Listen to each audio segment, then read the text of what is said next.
Hoofstuk 8 Voor die Sanhedrin. Dit was die kruis, die werktuig van smaad en foltering, wat aan die wêreld hoop en verlossing gebring het. Die disippels was net eenvoudige manne, sonder rykdom, en met geen wapen behalwe die woord van God nie. Nogtans het hulle in die krag van Christus uitgegaan om die wonderbare verhaal van die krib en die kruis te vertel en om alle teenstand te oorwin. Sonder aardse eer of erkenning was hulle nogtans die geloofshelde. Oor hulle lippe het woorde van goddelike welsprekendheid gegaan wat die wêreld geskud het. In Jerusalem, waar die sterkste vooroordeel was en waar die grootste wanbegrippe oor hom geheers het, wat as misdadiger gekruisig is, het die disippels die lewenswoorde nog steeds met vrymoedigheid gespreek. Hulle het aan die Jode die werk en sending van Christus, sy kruisiging, opstanding en hemelvaart verkondig. Met verbasing het priesters en owerstes die duidelike, vrymoedige getuienis van die apostels aangehoor. Die krag van die verreëse heiland het inderdaad op die disippels gekom, en hulle werk is vergesel van wonderwerke, wat die aantal gelowiges daagliks laat toeneem het. Langs die strate waardeur die disippels sou loop, het mense hulle siekes, op bedde en draagbare gelê, met die bedoeling dat as Petrus kom, al was dit net sy skaduwee op iemand van hulle sou val. Ook diegene wat deur onrein geeste gepla is daarheen gebring. Die skare het rondom hulle saamgedrom, en diegene wat genees is, het God geloof en die naam van die Verlosser verheerlik. Die priesters en owerstes het gesien dat Christus bo hulle verheerlik word. Toe die Sadduseërs, wat nie in 'n opstanding geglo het, die apostels hoor verkondig dat Christus uit die dode opgestaan het, was hulle woedend. Want hulle het besef dat indien die apostels toegelaat word om 'n opgestane Christus te verkondig en in sy naam wonderwerke te verrig, almal die leer dat daar geen opstanding is nie, sou verwerp en dat die sekte van die Sadduseërs binnekort ten gronde sou gaan. Die Fariseërs was kwaad toe hulle besef dat die disippels se leer geneig het om die Joodse seremonies te ondermyn en die offerstelsel nutteloos te maak. Tot nou toe was alle pogings om hierdie nuwe leer te onderdruk nutteloos. Maar nou het sowel Fariseërs as Sadduseërs hulle voorgenem om die werk van die disippels stop te sit, want dit het bewys dat hulle aan die dood van Jesus skuldig was. Verontwaardig het die priesters Petrus en Johannes met geweld gevang en in die gewone gevangenis gesit. Die Joodse leiers het kennelik nagelaat om Gods doel vir sy uitverkore volk te bereik. Diegene aan wie die Here sy waarheid toevertrou het, was ontrou aan hulle pand, en God het ander gekies om sy werk te doen. In hulle blindheid het hierdie leiers nou vrye teels gegee aan hulle sogenaamde regmatige verontwaardiging, teen diegene wat hulle geliefkoeste leerstellings veronagsaam het. Hulle het nie eens die moontlikheid erken dat hulle die woord miskien nie reg verstaan het, of dat hulle die skrifte verkeerd vertolk of toegepas het nie. Hulle het gehandel soos mense wat van hulle sinne beroof is. Wat 'n reg, het hulle gevra, het hierdie leraars, sommige van hulle blote vissers, om idees voor te stel wat teenstrydig is met die leer wat ons die volk geleer het. In hulle vasberadenheid om die verkondiging van daardie idees te onderdruk, het hulle diegene wat verkondig het in die gevangenis gesit. Die disippels het hulle nie deur hierdie behandeling laat afskrik of te neerdruk nie. Die Heilige Gees het hulle herinner aan die woorde wat Christus gespreek het. 'n Diensknegt is nie groter as sy Heer nie. As hulle my vervolg het, sal hulle julle ook vervolg. As hulle my woord bewaar het, sal hulle jul woord ook bewaar. Maar al hierdie dinge sal hulle aan julle doen, terwille van my naam, omdat hulle hom nie geken het, wat my gestuur het nie. Hulle sal vir julle uit die sinagoges ban. Ja, daar kom 'n uur dat elkeen wat julle om die lewe wil bring, sal dink dat hy 'n diens aan God bewys het. Maar hierdie dinge het ek vir julle gesê, sodat wanneer die uur kom, julle kan onthou dat ek dit gesê het. Johannes 15 vers 20 en 21 en 16 vers 2 en 4. Die God van die hemel, die magtige heerser van die heelal, het die gevangenisneming van die disippels in sy eie hande geneem, want mense het teen sy werk gestry. In die nag het die engel van die Here die tronkdeure oopgemaak en aan die disippels gesê: "Gaan heen, staan en vertel in die tempel en aan die volk al die woorde van hierdie lewe." Hierdie bevel was presies die teenoorgestelde van die Joodse leiers se bevel, maar die apostels het nie gesê: "Ons kan dit nie doen voordat ons die owerhede geraadpleeg en by hulle verlof gekry het nie." Nee, God het gesê: "Gaan," en hulle het gehoorsaam. Hulle het vroeg in die môre in die tempel gegaan en begin leer. Toe Petrus en Johannes onder die gelowiges hulle opwagting maak en verhaal hoe die engel hulle reguit deur die soldate wag voor die tronk gelei en beveel het om hulle verstoorde werk voort te sit, was die broeders verbaas en vol vreugde. Intussen het die hoëpriester en die wat saam met hom was, gekom en die raad en al die oudstes van die kinders van Israel bymekaar geroep. Die priesters en owerstes het ooreengekom om die disippels aan opstand skuldig te bevind en om hulle daarvan te beskuldig dat hulle Ananias en Safira vermoor het en dat hulle saamgesweer het om die priesters hulle gesag te ontneem. Hulle het gehoop dat hulle die skare in so mate sou opry dat hulle sake in hulle hande sou neem en die disippels sou behandel soos hulle Jesus behandel het. Hulle was daarvan bewus dat vele van diegene wat nie Jesus se leer aanvaar het nie, moeg was vir die willekeurige heerskappy van die Joodse owerhede en graag 'n verandering wou hê. Die priesters het gevrees dat indien hierdie ontevredenis die waarhede sou aanneem wat die apostels verkondig het en Jesus as Messias sou erken, die woede van die ganse volk teen die godsdienstige leiers sou draai en dat hulle die dan verantwoording sou moet doen vir die moord op Christus. Hulle het besluit om streng stappe te neem om dit te verhoed. Groot was hulle verbasing toe hulle die gevangenes laat haal om te verneem dat die deur van die gevangenes stewig gegrendel was en dat die wagte daarby gestaan het, maar die gevangenes nêrens te vind was nie. Spoedig het die verstommende berig gekom: "Kyk, die manne wat julle in die gevangenis gesit het, staan in die tempel en leer die volk." Daarop gaan die hoofman met die dienaars en bring hulle, maar nie met geweld nie, uit vrees vir die volk, dat hulle gestenig sou word. Hoewel die apostels deur wonderwerk uit die gevangenis verlos is, het hulle nie die geregtelike verhoor en straf gespaar nie. Toe Christus by hulle was, het hy gesê: "Maar wees julle vir julleself op die hoede, want hulle sal julle oorlewer aan regbanke." Markus 13 vers 9. Deur 'n engel te stuur om hulle te verlos, het God hulle 'n teken van sy liefde en die versekering van sy teenwoordigheid gegee. Nou was dit hulle deel om te ly vir die een wie se evangelie hulle verkondig het. Daar is in die geskiedenis van die profete en die apostels talle indrukwekkende voorbeelde van trou aan God.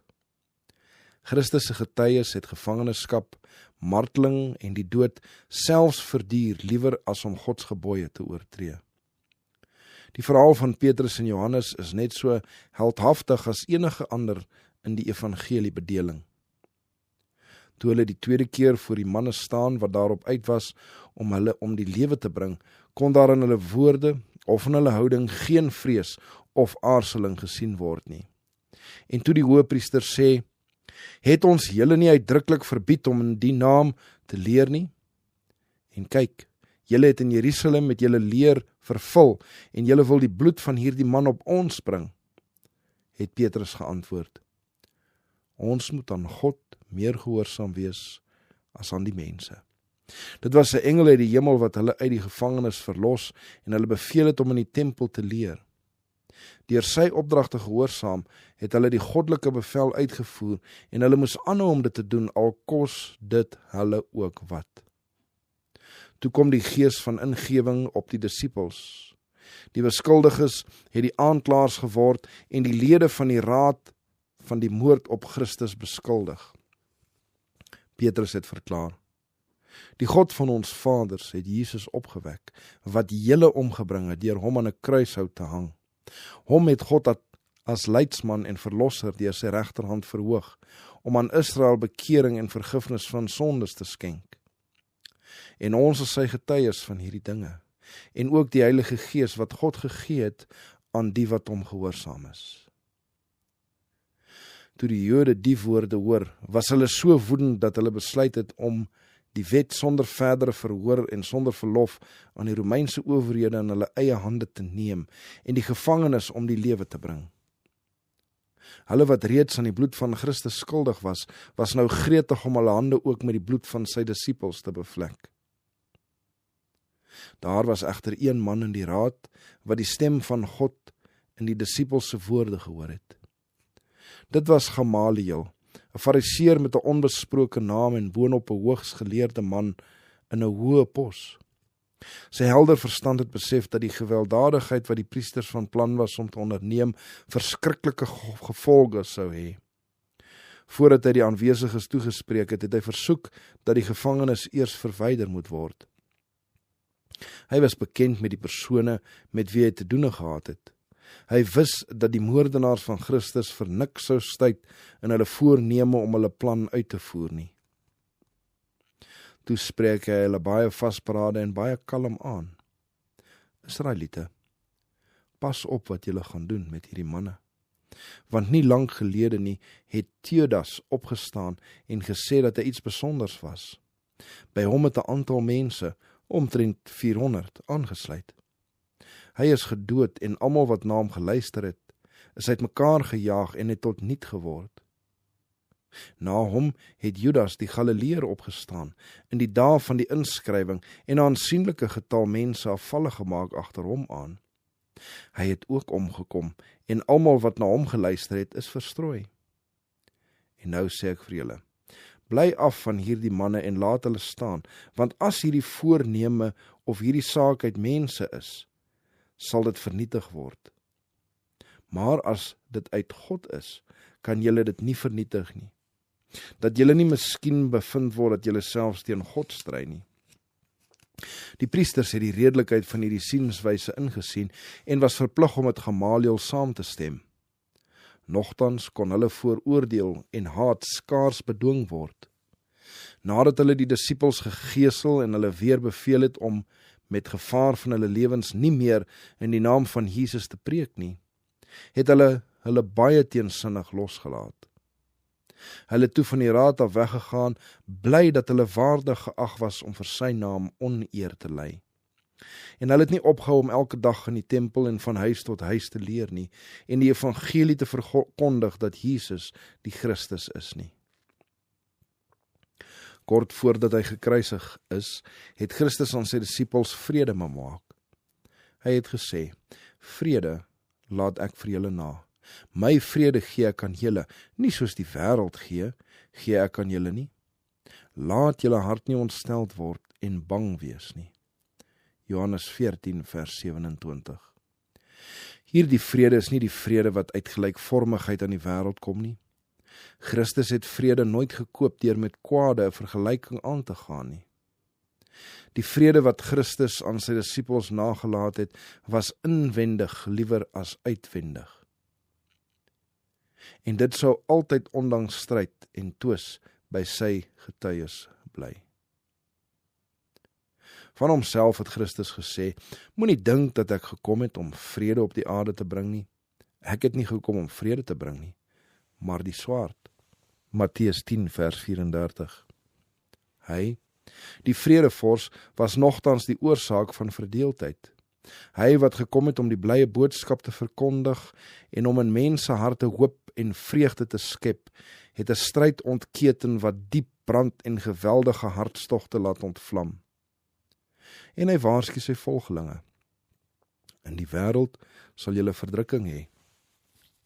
Hulle sal die hande aan julle slaan en julle vervolg en oorlewer in sinagoges en gevangenisse en julle voor konings en goewerneurs bring ter wille van my naam. Julle sal oorgelewer word deur ouers en broers en bloedverwante en vriende en hulle sal van julle doodmaak. Johannes 16 vers 33 en Lukas 21 vers 12 en 16. Hierdie profesie is baie duidelik vervul. Elke vernedering, smaad en wreedheid wat die Satan mense harte kon oorreed om te bedink, is die volgelinge van Jesus aangedoen. En dit sal weer baie duidelik vervul word, want die vleeslike hart is nog 'n vyand van die wet van God en sal hom nooit daarin onderwerp nie. Die wêreld stem vandag net so min ooreen met die beginsels van Christus as in die dae van die apostels. Dieselfde haat wat tot die geroep, kruisig, kruisig hom, aanleiding gegee het. Dieselfde haat wat tot die vervolging van die disippels gelei het, werk nog in die kinders van ongehoorsaamheid. Dieselfde gees wat manne en vroue gedurende die duistere middeleeue tot gevangenskap, tot verbanning en selfs tot die dood veroordeel het, wat die verfynde pyniging van die inkwizisie bedink het, wat die massamoord van die Sint Bartholomeusnag beplan en uitgevoer in die brande van Smithfield aangesteek het, werk nog steeds met die kwaadwillige energie van onwedergebore harte. Die geskiedenis van die waarheid was nog altyd 'n verhaal van die stryd tussen goed en kwaad. Die verkondiging van die evangelie is ondanks teenstand, gevaar, verlies en lyding in hierdie wêreld voortgesit. Waarin was die krag van diegene wat in die verlede om Christus ontwil vervolging gelei het? Dit was eenheid met God, eenheid met die Heilige Gees, eenheid met Christus. Smaad en vervolging het talle mense van hulle aardse vriende geskei, maar nooit van die liefde van Christus nie. Nooit het die Heiland die stormgetuisterde siel meer lief as wanneer hy om die ontwil van die waarheid smaad moet verduur nie. Christus het gesê, ek sal hom lief hê en my aan hom openbaar. Johannes 14 vers 21. Wanneer die gelowige om die ontwil van die waarheid voor aardse regters in die beskuldigingsbank staan Christus aan sy sy. Wanneer hy deur gevangenismure ingesluit word, openbaar Christus hom aan hom en bemoedig hy hom met sy liefde. Wanneer hy om Christus ontwil om die lewe gebring word, sê die Heiland aan hom, hulle kan die liggaam doodmaak, maar hulle kan die siel geen leed aandoen nie. Hou goeie moed, ek het die wêreld oorwin. Wees nie bevrees nie, want ek is met jou. Kyk nie angstig rond nie, want ek is jou God. Ek versterk jou, ook help ek jou, ook ondersteun ek jou met my reddende regterhand. Johannes 16 vers 33 en Jesaja 41 vers 10. Die wat op die Here vertrou, is soos die berg Sion, wat nie wankel nie, maar bly tot in ewigheid. Rondom Jerusalem is berge, soos die Here rondom sy volk van nou af tot in ewigheid. Hy sal hulle siel verlos van verdrukking en geweld, en hulle bloed sal kosbaar wees in sy oë. Psalm 125 vers 1 en 2 en 72 vers 14. Die Here van die leerskare sal hulle beskud, die Here, hulle God, sal hulle in die dag verlos, as die kudde wat sy volk is, want hulle is kroongesteentes, wat hulle skitterend verhef oor sy land. Sagaria 9